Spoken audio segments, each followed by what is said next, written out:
Hi all, welcome back to our channel My Bio Notes. So in the video la nama ஒரு B.Ed topic தான் discuss பண்ண போறோம். In semester 3 test and measurement record ல வர item analysis. So item analysis பத்தி தான் நம்ம இந்த வீடியோல discuss பண்ண போறோம். So வீடியோக்குள்ள போறதுக்கு முன்னாடி சேனலை subscribe பண்ணாதவங்க subscribe பண்ணிருங்க and also இந்த வீடியோ உங்களுக்கு பிடிச்சிருந்தா லைக் பண்ணுங்க ஷேர் பண்ணுங்க and also பெல் பட்டனும் கிளிக் பண்ணுங்க அப்பதான் நாங்க ஏதாவது வீடியோ போட்டா உங்களுக்கு நோட்டிஃபிகேஷன்ல வரும். So item analysisனா என்ன?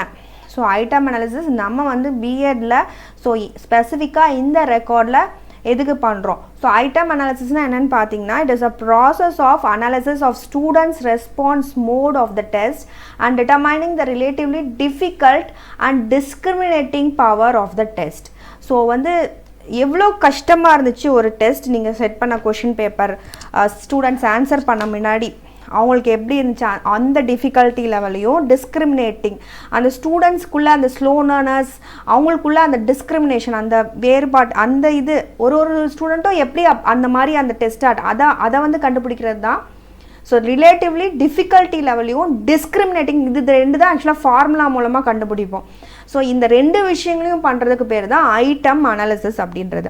ஸோ இது வந்து நம்ம ஏற்கனவே நம்ம சொன்ன மாதிரி அச்சீவ்மெண்ட் டெஸ்ட்டு. ஸோ அந்த ப்ராசஸ் பார்த்திங்கன்னா என்ன பண்ணுவீங்க, அந்த டெஸ்ட் அண்ட் மெஷர்மெண்ட் ரெக்கார்டை நீங்கள் வந்து லாஸ்ட்டாக தான் கம்ப்ளீட் பண்ணுவீங்க. ஸோ வந்து அதில் உங்களுக்கு முக்கியமான டேட்டா வந்து நீங்கள் வந்து கொஷின் பேப்பர் ப்ரிப்பேர் பண்ணி மார்க்ஸை வந்து கலெக்ட் பண்ணுவோம் எல்லா ஸ்டூடெண்ட்ஸ்கிட்ட இருந்தோம். அவங்களோட மார்க்ஸை வந்து வச்சு தான் நம்ம அந்த டேட்டாவாக இந்த எல்லாத்துலேயும் இந்த டெஸ்ட் அண்ட் மெஷர்மெண்ட் ரெக்கார்ட் போடுவீங்க. ஸோ ஃபஸ்ட்டு என்ன பண்ணுவீங்க, ஒரு டெஸ்ட்டை நீங்கள் வந்து கொஷின் பேப்பர் ரெடி பண்ணி அட்மினிஸ்டர் பண்ணுவீங்க. அதுக்கப்புறம் அதை வந்து வேலிடேட் பண்ணிவிட்டு கரெக்ட் பண்ணிவிட்டு ஸ்கோர் பண்ணுவீங்க ஒரு டெஸ்ட் ஷீட் ஒரு பேப்பரையும். அடுத்து வந்து பார்த்தீங்க அப்படின்னா இந்த ஐட்டம் அனாலிசிஸ் பண்ணுறதுக்கு என்ன பண்ணணும்னா அந்த மார்க்ஸ் இருக்கு இல்லையா, ஸோ ஒவ்வொரு ஸ்டூடெண்ட்ஸோட மார்க்ஸு அதை வந்து டிசெண்டிங் ஆர்டரில். ஸோ டிசெண்டிங் ஆர்டர்னால் என்ன, ஸோ வந்து அசெண்டிங்னா வந்து லோவர்லேருந்து ஹையர், ஸோ டிசெண்டிங்னா ஹையர் மார்க்ஸ்லேருந்து லோவர் மார்க்ஸ்க்கு நீங்கள் வந்து அரேஞ்ச் பண்ணுறீங்க இந்த மார்க்ஸை. அந்த டேட்டா மார்க்ஸ் கிடச்சிருக்கு இல்லையா அதை வந்து ரெண்டு சப்குரூப்ஸாக வந்து நீங்கள் பிரிக்கணும். ஸோ அது எப்படி பிரிக்கணும்னு நான் பின்னாடி வீடியோவில் சொல்கிறேன். ஸோ வந்து ரெண்டு சப்குரூப்ஸாக பிரிக்கணும். அது வந்து எப்படி பிரிக்கணும்னு பார்த்தீங்க அப்படின்னா 27% of the total group or 1/3 of the total number of the answer. So இதை பேஸ் பண்ணி ஸோ ஒன்று வந்து 27% of the total group or the 1/3 of the total number of answer papers, அதாவது அந்த நம்பர் ஆஃப் ஸ்டூடெண்ட்ஸ் எவ்வளோ attend பண்ணாங்க டெஸ்ட்டை, so அதில் 1/3. ஸோ அதை வச்சு தான் நம்ம வந்து இந்த ரெண்டு குரூப்பாக பிரிக்கிறது. ஸோ இந்த ரெண்டு விஷயம் சொன்னேன் இல்லையா, ஒன்று வந்து டிஃபிகல்ட்டி எவ்வளோ இருந்துச்சு, அப்புறம் டிஸ்கிரிமினேஷன் இண்டெக்ஸ் அது ஒன்று கேல்குலேட் பண்ணுவோம். ஸோ இது ரெண்டு தான் பேசிக்காக கேல்குலேட் பண்ணோம். ஸோ இதில் பார்த்தீங்க அப்படின்னா இண்டெக்ஸ் ஆஃப் ஐட்டம் டிஃபிகல்ட்டி அதுக்கு ஒரு ஃபார்முலா இருக்குது, அதை வந்து டிஎல்னு மென்ஷன் பண்ணுறாங்க. ஸோ டிஎல்ன்ற இது வச்சு மென்ஷன் பண்ணுறாங்க. அந்த ஃபார்முலா என்னன்னு பார்த்தீங்க அப்படின்னா DL is equal to RU plus RL divided by D. So இதுதான் அந்த index of item difficulty. So அதோட ஃபார்முலா. ஸோ இந்த ஃபார்முலா வச்சு தான் நீங்கள் வந்து பின்னாடி வர வேல்யூஸ் எல்லாத்தையுமே கேல்குலேட் பண்ணுறீங்க. ஸோ இதில் ஆர்யூனா என்னென்னு பார்த்தீங்க அப்படின்னா நம்பர் ஆஃப் கரெக்ட் ரெஸ்பான்சஸ் இந்த அப்பர் குரூப். யூனா வந்து இது வந்து சஃபிக்ஸில் வரும் ஆக்சுவலாக. ஸோ வந்து ஆர்யூனா அப்பர் குரூப், ஆர்எல் எல்னா L stands for lower group. So number of correct responses in the lower group plus number of correct responses in the upper group divided by T na என்னன்னு பார்த்தீங்கன்னா total number of students who attempted the item. So எவ்வளோ பேர் உங்கள் டெஸ்ட்டை attend பண்ணாங்க அந்த total number அதுதான் T அப்படின்றது. ஸோ இதுதான் index of item difficulty. So இந்த அப்பர் குரூப் லோவர் குரூப் தான் நம்ம பின்னாடி எப்படி வந்து கண்டுபிடிக்கிறதுன்னு பார்க்கலாம். ஸோ இதில் பார்த்தீங்க அப்படின்னா இது ஒவ்வொன்றுக்கும் வந்து ஒரு ஆன்சர் உங்களுக்கு 0.8லேருந்து 1க்குள்ளே வந்துச்சுன்னா வெரி சிம்பிள் கொஷினாக இருக்கும். 0.6லேருந்து 0.8னா சிம்பிள் கொஷின். ஸோ இந்த மாதிரி வந்து த நேச்சர் ஆஃப் கொஷின் வந்து நீங்கள் வர்ற வேல்யூஸை வச்சு நீங்கள் முடிவு பண்ணிக்கலாம். So item of discrimination, so அதுக்கும் ஒரு ஃபார்முலா இருக்குது, அதை வந்து டிஎக்ஸ் அப்படின்றதில் ரெப்ரசன்ட் பண்ணுறாங்க. So DX is equal to RU minus, so அங்கே ப்ளஸ் பார்த்தோம் இல்லையா, இங்கே வந்து minus RL divided by T வந்து ஹாஃப் பண்ணிக்கணும், டி டிவைடட் பை 2. ஸோ ஆர்யூன்றது நம்பர் ஆஃப் கரெக்ட் ரெஸ்பான்சஸ் இந்த அப்பர் குரூப், ஆர்எல்ன்றது நம்பர் ஆஃப் கரெக்ட் ரெஸ்பான்சஸ் இந்த lower group. So total number of students half பண்ணிக்கணும், t டிவைடட் பை 2 இங்கே பண்ணிக்கணும். So அதை நீங்கள் மறக்கக்கூடாது. ஸோ இதுதான் dxோட வேல்யூ. ஸோ இந்த வர்ற வேல்யூவை பொறுத்து நம்ம வந்து நேச்சர் ஆஃப் கொஷின் எப்படி இருந்துச்சு, வெரி குட்டாக இருந்துச்சா இல்லை குட்டாக இருந்துச்சா, ஆவரேஜ் கொஷினாக இருந்துச்சா, இல்லை கொஷின் ஹேஸ் டு பி ரிவைஸ்டா, இல்லை question has to be omitted or நெக்லெக்டா, நமக்கு தேவையே இல்லை இந்த மாதிரி கொஷின் அதுவா அப்படின்றத நம்ம dx வேல்யூ வச்சு முடிவு பண்ணிக்கலாம்.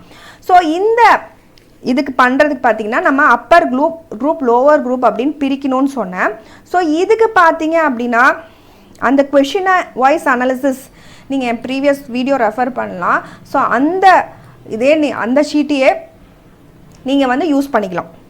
எப்படின்னு பார்த்தீங்க அப்படின்னா உங்ககிட்ட அந்த டேட்டா இருக்கும்.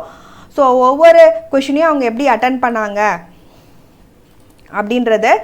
ஸோ இதை வந்து நான் சொன்னேன் இல்லையா, இந்த க்ரீன் கலர்ன்றது அப்பர் குரூப். ஸோ இந்த க்ரீன் வந்து it is Appar group and அந்த கிரே கலர் கீழே இந்த கிரே ஸ்டூடெண்ட்ஸ் இவங்க வந்து லோவர் குரூப். ஸோ இதை நான் வந்து ஆக்சுவலாக பிரிச்சுட்டேன். ஸோ இந்த சைடு வந்து பார்த்திங்கன்னா ஸ்டூடெண்ட் நேம் வரும். ஸோ இது வந்து லோவர் குரூப். ஸோ இந்த கிரே பார்ட் இருக்கு இல்லையா, இது வந்து லோவர் குரூப், அதாவது கொஞ்சம் கம்மியாக மார்க் வாங்கின ஸ்டூடெண்ட்ஸ். ஏற்கனவே வந்து நீங்கள் வந்து ஸ்டூடெண்ட்ஸ் எப்படி அரேஞ்ச் பண்ணணுன்னா டிசெண்டிங் ஆர்டரில், அதாவது எப்படி அதிகமான மார்க் வாங்கினவங்க மேலே வருவாங்க, கம்மியாக மார்க் வாங்கினவங்க கீழே போயிடுவாங்க. ஸோ அப்புறம் வந்து இந்த குரூப்பை நீங்கள் எப்படி பிரிக்கிறீங்க, ஸோ வந்து இதில் ஒரு 42 ஸ்டூடெண்ட்ஸ் இருக்காங்க, 30 ஸ்டூடெண்ட்ஸ் இருக்காங்கன்னா அதில் வந்து 1/3. ஸோ எனக்கு வந்து 8 மேலே 8 கீழே 8, அப்பர் குரூப்பில் வந்து 8 ஸ்டூடெண்ட்ஸ் எடுத்துக்கிட்டேன், லோவர் குரூப்பில் வந்து 8 ஸ்டூடெண்ட்ஸ் எடுத்துக்கிட்டேன். நான் 1/3 பண்ணும்போது எனக்கு அது கிடச்சிச்சு. நீ 1/3 into or 27%, 27 divide by 100 into எவ்வளோ நம்பர் ஆஃப் ஸ்டூடெண்ட்ஸ் அட்டன் பண்ணாங்க டெஸ்ட்டு. ஸோ அப்படி பண்ணிங்க அப்படின்னா உங்களுக்கு 8 பாயிண்ட் சம்திங் இல்லை 7 பாயிண்ட் எப்படி வருதுன்னா, மேலே குரூப்பில் 8 பேர் கீழே குரூப்பில் 8 பேர் நீங்கள் டிசெண்டிங் ஆர்டரில் ஸ்டூடெண்ட்ஸை அரேஞ்ச் பண்ணிவிட்டு பிரிச்சுக்கணும். ஸோ இந்த டிக்கு இன்ட்டு மார்க் நான் முன்னாடியே எப்படி போடுறதுன்னு உங்களுக்கு சொல்லியிருந்தேன் ப்ரீவியஸ் வீடியோவில். ஸோ அடுத்து பார்த்தீங்க அப்படின்னா இந்த மாதிரி பிரித்ததுக்கப்புறம் அந்த ஃபார்முலாவில் நம்ம அப்ளை பண்ணணும். நான் முன்னாடி சொன்னேன் இல்லையா dx, ஸோ அந்த ஃபார்முலா.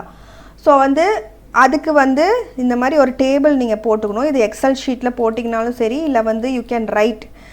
ஸோ இதில் வந்து 22 questions 8th standard question paper. So 22 questions இங்கே இருக்குது. ஸோ 22 ப்ளஸ், ஸோ இந்த 22 கொஷின் பாருங்கள் ஒரு நிமிஷம். ஸோ இந்த 22 கொஷினில் ஒவ்வொன்றும் எப்படி இருந்துச்சு, இந்த கொஷின் டைப் இந்த மாதிரி ஒரு டேபிள் நீங்கள் வந்து அதுவும் நீங்கள் வந்து சப்மிட் பண்ணுற மாதிரி இருக்கும் இந்த டெஸ்ட் அண்ட் மெஷர்மெண்ட் ரெக்கார்டை பொறுத்த வரைக்கும். ஃபஸ்ட்டு பார்த்தீங்கன்னா அந்த சீரியல் நம்பர், இது ஒரு டேபிள். இதை நீங்கள் எக்ஸல் ஷீட்டில் கூட போடலாம், இல்லை வந்து அது கஷ்டமாக இருக்குது டைப் பண்ணுறது அப்படின்னா நீங்கள் எழுதக்கூட செஞ்சுக்கலாம். ஸோ கொஷின் டைப், ஸோ என்ன கொஷின் டைப், அதுக்கப்புறம் அப்ஜெக்டிவ், அதாவது இன்ஸ்ட்ரக்ஷனல் அப்ஜெக்டிவ் என்ன, நாலேஜா, அண்டர்ஸ்டாண்டிங்கா, அப்ளிகேஷனா, ஸ்கில்லா, என்ன type of question, specifications. So அப்போ வந்து அண்டர்ஸ்டாண்ட்ஸ் அப்படின்னா அண்டர்ஸ்டாண்ட் ஆகுது அவங்களுக்கு, அண்டர்ஸ்டாண்ட்ஸ். நாலேஜ்னா ரீகால்ஸ். ஸோ அந்த ஸ்பெசிஃபிக் வேர்டு என்ன வரும் உங்களோட அப்ஜெக்டிவ்க்கு அதை எழுதணும். அப்புறம் எவ்வளோ மார்க் அந்த கொஷினுக்கு அலாட் பண்ணியிருக்கீங்க. நான் இங்கே வந்து 1 மார்க் மட்டும் தான் உங்களுக்கு காமிச்சிருக்கேன். ஸோ நான் வந்து 5 மார்க் எல்லாமே கேட்டிருந்தேன். ஜஸ்ட் உங்கள் ரெஃபரன்ஸ்க்காக 1 மார்க் கொஷின் மட்டும் இந்த மாதிரி டேபிள் மட்டும் போட்டு 5 மார்க்குக்கும் இப்படி தான் நீங்கள் எழுதணும். அது எல்லாத்துக்குமே எல்லா கொஷினுக்குமே நீங்கள் என்ன பண்ணுறீங்க, டிஎக்ஸும் டிஎல் வேல்யூவும் கால்குலேட் பண்ணுறீங்க. அடுத்து ரிமார்க்ஸ் ஃபார் டிஎக்ஸ், நம்ம முன்னாடி ஒரு டேபிள் பார்த்தோம் இல்லையா. ஸோ அதில் DX value 0.8, DI value DX value 0.4, DI value 0.8ன்னு வந்தால் இந்த மாதிரி ரிமார்க்ஸ் கொடுத்துருப்பாங்க. 0.4னா இது வந்து குட் கொஷின், டிஐ வேல்யூ 0.8 வந்துச்சுன்னா வெரி சிம்பிள் கொஷின். ஸோ அதை பார்த்து நீங்கள் எழுதணும். So remarks for DI, remarks for DX. So இப்படி தான் இந்த டேபிள் கன்ஸ்ட்ரக்ட் பண்ணும். இதுதான் ஐட்டம் அனாலிசிஸ், ரொம்ப ஈஸி, ஒன்றும் வந்து கஷ்டமே கிடையாது உங்களுக்கு. ஸோ இதில் பார்த்தீங்க அப்படின்னா அந்த டிஎக்ஸ் டிஎல் வேல்யூ, ஸோ இந்த அப்பர் குரூப் லோவர் குரூப் வந்துருச்சுனாலே அந்த டிஎக்ஸ் டிஎல் கேல்குலேட் பண்ணுறது ஈஸி. ஸோ நான் முன்னாடி சொன்ன மாதிரி ஆர்யூ அப்படின்றது நம்பர் ஆஃப் கரெக்ட் ரெஸ்பான்சஸ் இந்த அப்பர் குரூப், RL அப்படின்றது நம்பர் ஆஃப் கரெக்ட் ரெஸ்பான்சஸ் இந்த லோவர் குரூப், Tன்றது total number of students who attended the test. So இந்த ஃபார்முலாவில் போட்டிங்கனாலே உங்களுக்கு டிஎல் வேல்யூ வந்துடும். அதே மாதிரி இந்த ஃபார்முலாவில் அப்ளை பண்ணிங்கன்னா, ஸோ இப்போ நம்பர் ஆஃப் கரெக்ட் ரெஸ்பான்சஸ் இந்த அப்பர் குரூப் வந்து ஃபஸ்ட்டு கொஷினுக்கு பார்த்தீங்க அப்படின்னா எல்லாமே கரெக்டாக இருக்குது அப்பர் குரூப்பில். இந்த க்ரீனில் பார்த்தீங்கன்னா எல்லா ஸ்டூடெண்ட்ஸும் வந்து இந்த கொஷினை மட்டும் எல்லாம் கரெக்டாக அட்டன் பண்ணியிருக்காங்க. அதே கீழே பார்த்தீங்கன்னா யாராவது தப்பு வாங்கியிருப்பாங்க. ஸோ இந்த இடத்துல 2 பேர் தப்பு வாங்கியிருக்காங்க அப்படின்னா 1 2 3 4 5 6 பேர் தான் இங்கே கரெக்ட். ஸோ அந்த ஃபார்முலாவில் இதை அப்ளை பண்ணும். இப்போ நான் லாஸ்ட் கொஷினுக்கு அதை போட்டேன் அப்படின்னா இப்போ லாஸ்ட் கொஷின் நீங்கள் பாருங்கள் 31க்கு போகிற 31 கொஷினுக்கு 1 2 3 4 5 6 7 8 பேருமே கரெக்டாக ஆன்சர் பண்ணியிருக்காங்க. ஸோ இங்கே கீழே லோவர் குரூப்பில் ஒரே ஒரு சைல்டு தான் கரெக்டாக ஆன்சர் பண்ணியிருக்காங்க. ஸோ 8 + 1. ஸோ மேலே இருக்க ஃபார்முலாவில் போட்டிங்கன்னா 8 + 1 டிவைடட் பை எவ்வளோ ஸ்டூடெண்ட்ஸ் அட்டன் பண்ணாங்க 8 + 8. ஸோ இந்த குரூப்பில் எவ்வளோ பேர் இருக்காங்க அந்த டோட்டல் நீங்கள் அதை கீழே டிவைட் பண்ணிங்கன்னா dl dx ஈஸியாக கிடச்சிரும்.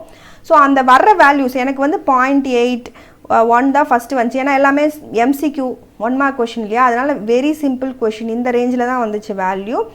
அதே மாதிரி dx வேல்யூவை பொறுத்த வரைக்கும் பார்த்தீங்க அப்படின்னா அது பாருங்கள் எனக்கு வந்து இந்த கொஷின் வந்து என்ன மாதிரி டைப் கொஷின், ஸோ அதுதான் வந்து DI வேல்யூ இல்லையா. ஸோ அது வந்து வெரி சிம்பிள் கொஷின் தான். ஸோ நீங்கள் வந்து வெரி குட், அதாவது 0.4 அண்ட் அபவ் இருந்தால் very good or excellence question. So இது வந்து ரொம்ப ஈஸியான calculation. Hope you understood. Thank you all for வாட்சிங் மை வீடியோ. என் வீடியோ உங்களுக்கு பிடிச்சிருந்தா லைக் பண்ணுங்கள், ஷேர் பண்ணுங்கள், அண்ட் ஆல்சோ பெல் பட்டனும் கிளிக் பண்ணுங்கள். அப்போ தான் நாங்கள் ஏதாவது வீடியோ போட்டால் உங்களுக்கு நோட்டிஃபிகேஷனில் வரும். Happy learning to you all. Thank you.